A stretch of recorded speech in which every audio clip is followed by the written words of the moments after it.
gimana Ustaz? Ada masalah di keluarga, masalah harta waris. Tanyakan sama ulama.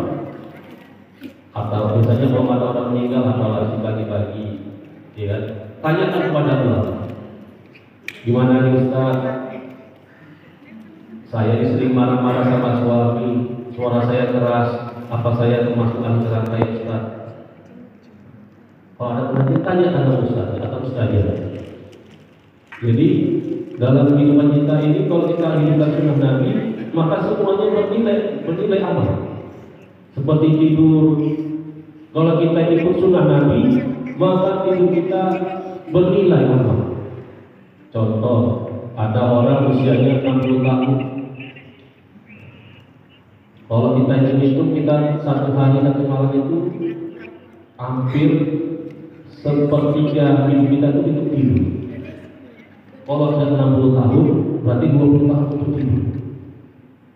Dia nggak hidupkan sunnah Nabi, mungkin tidurnya nggak dianggap amal. Tapi kalau dia hidupkan sunnah Nabi, maka tidurnya dianggap amal. Bagaimana cara supaya kita tidur kita dianggap amal? Ternyata kita disuruh sholat taubat 2 rakaat sebelum tidur.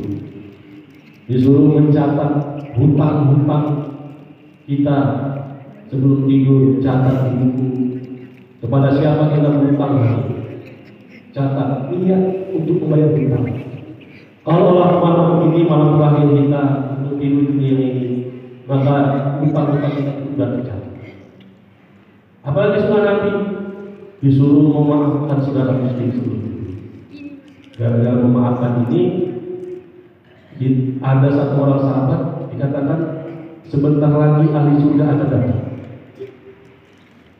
Hari kedua Rasulullah katakan sebentar lagi ahli surga akan datang. Hari ketiga Rasulullah katakan sebentar lagi ahli surga akan datang. Maka sahabat bingung, kok orang ini aja yang datang? Maka dia pun, sahabat ini Pak, kalau dibilang kan ada kebaikan, pasti dia kejar. Apa penyebab ini masuk surga? Maka dia pun datang ke rumah orang yang dibilang Rasulullah SAW ahli surga. Diketuk, wahai mula, kalau saya ingin di rumah kamu, saya ini sedang ada masalah. Oh, silakan. Satu malam, 2 malam, 3 malam, yang nginap di rumah saudaranya, dan tidak lagi dapat di amalan yang khusus, sama aja. Hari ketiga, saya bilang, sesungguhnya aku ini tidak ada masalah dengan keluarga. Tapi Rasulullah SAW katakan kau dengan surga. Setelah aku lihat, tidak ada amalan yang kamu. Ya, amalanku sudah ada. Maka kata bicara sama tadi, memang tidak ada amalannya. Cuma setiap malam aku senantiasa memaafkan saudara muslim. Aku meminta maaf, aku memohon kepada Allah supaya diampunkan dosa-dosa mereka.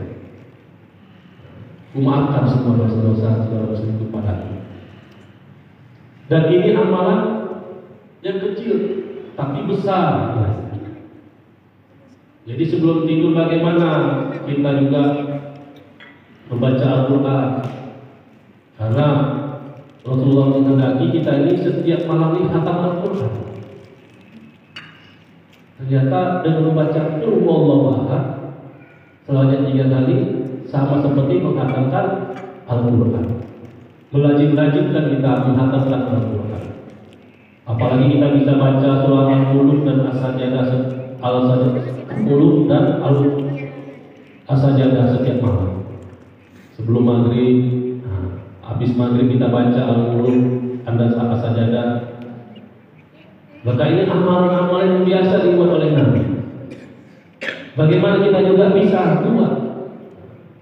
Karena Rasulullah SAW katakan dalam satu hadis, selepas maghrib, kalau dia nggak pulang, dia duduk di tempat sholatnya, lalu dia kerjakan 6 rakaat sholat, maka dosa-dosanya selama 12 tahun Allah ampunkan.